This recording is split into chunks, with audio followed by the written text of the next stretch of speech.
Hi everyone, Lisa here, aka Maggie Milo. I'm doing a challenge for Giddy4scrapbooking, and I'm just pulling up her challenge right now. And it was to do a video response showing your first scrapbook page and your recent favorite layout, and explain how your style has changed. So, as embarrassing as this is probably one of the very first scrapbook pages that I've made. And back then, there was a lot of cardstock, very little pattern paper. And when you had pattern paper, it was a lot of basic patterns like plaid, stripes, dots, kind of like a tie-dye kind of looking paper is when I started to come in. So I didn't have, or I guess there was a scrapbooking store in town when I first started scrapbooking, but I was very intimidated to go in there. There was a lot of supplies and a lot of things to choose from, and I was very intimidated because these people were making pages and they were so beautiful. And I always felt like I was never in that category that they were in. So I would always get my stuff from Walmart. So it wasn't, the best stuff out there. But I just used whatever was there. And they didn't have a lot of selection. And again, it was just very, very small stuff. So, of course, stickers were a big thing back then. So, of course, I loaded this up with stickers. And then mulberry paper. Anybody remember mulberry paper? That was huge when I was scrapbooking. There was like the Tear Bears and stuff like that. They're for cards and stuff. Oh, I'm getting a glare. Sorry. But anyway, there was a lot of stickers and not very much for pattern paper. It was a lot of cardstock. So this was a trip that I took with my sister and my brother-in-law and my little nephew, who wasn't even one yet, to Jasper, and we went for the whole day. And so I just, there you can see like there's like the edging on the, like those edge scissors that I use, and again here. But yeah, it was just kind of like a very basic pattern pulled together. So here is one of my recent favorite scrapbook pages, and I had a hard time picking which one was a favorite.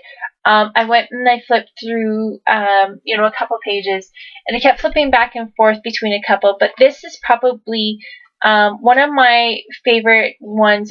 Again, there was hard to pick. There was at least 3 or 4 that I had a hard time picking with, but this is probably one of my favorites. And the reasoning why is it was a different style that I've never tried before, and again, it was by Wilna Furstenberg. And I know I've shown this page before, in just a couple of days ago or about a week ago, but I really liked the style and how it was very layered, and that's where my scrapbooking style has gone to. It's gone to a lot of layering and a lot more detail orientated.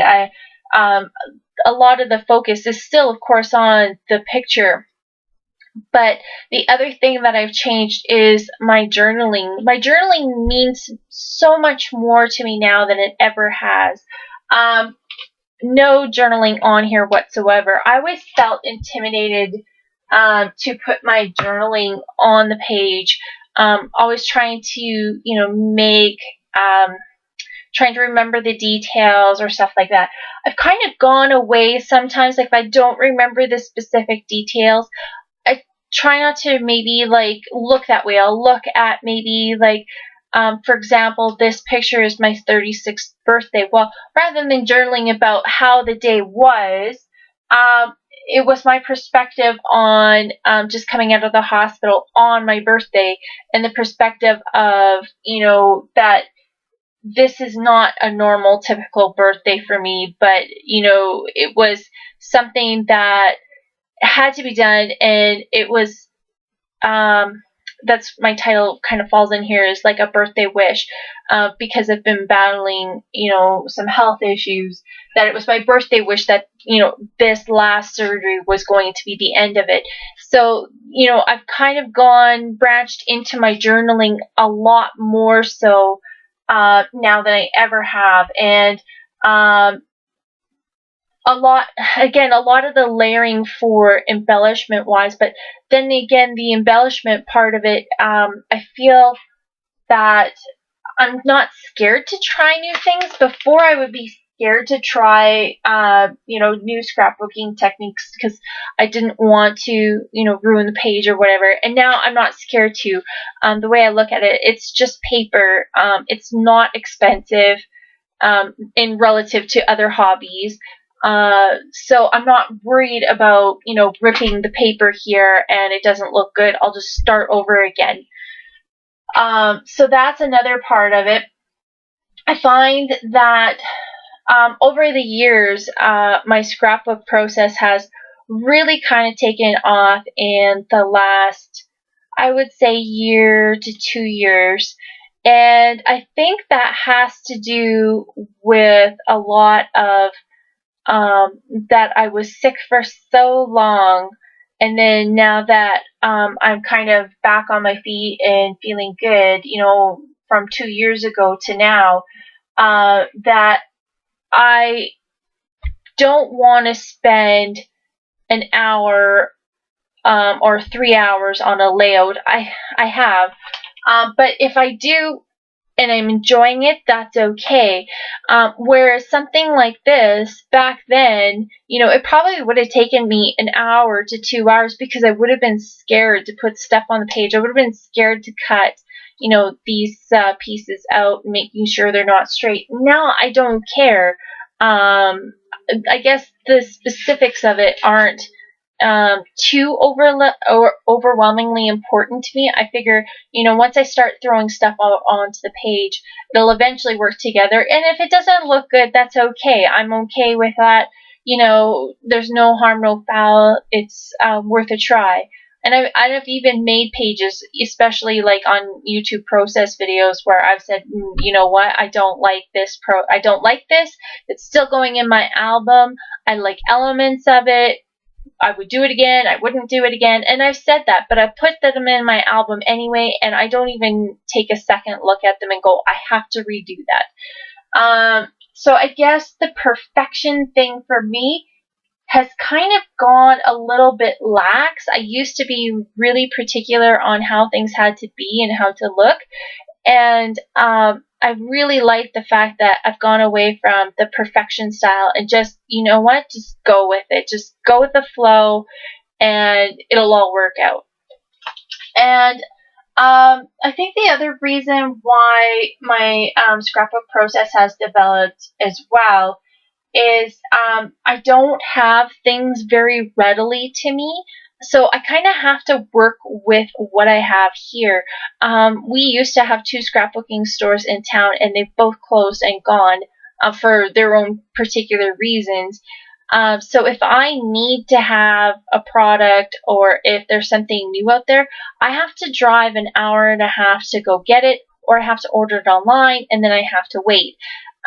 So sometimes I have to work with the products I have and to make them work. And maybe that's where my whole overbuying thing came in because I would just buy because I was worried that I would never get it. But I think that's part of it too, is I've had to work with what I've got and I make do. And I think the other thing is too, is I get the studio calico kits, and they kind of give you some supplies and they put a kit together and they tell you, okay, well, just make a scrapbook pages out of this. We've got everything coordinated together. And that was the other thing I had a hard time with for the longest time. I would say I finally kind of, jumped the hurdle over, but I always had a hard time trying to get paper lines and papers to fit together. I'm not saying I'm perfect at it, but I'm definitely getting better. So anyway, that's enough of my rambling. I just thought I would show you really quickly, my old style versus my new style, and you can definitely see, the change in scrapbooking. I like flipping through my old albums and kind of seeing the progression into my newer style. I think it's really fun. So thank you for the challenge, and I hope everybody has fun, and I can't wait to see everybody else's old and new scrapbook pages. Thanks for the challenge. Bye.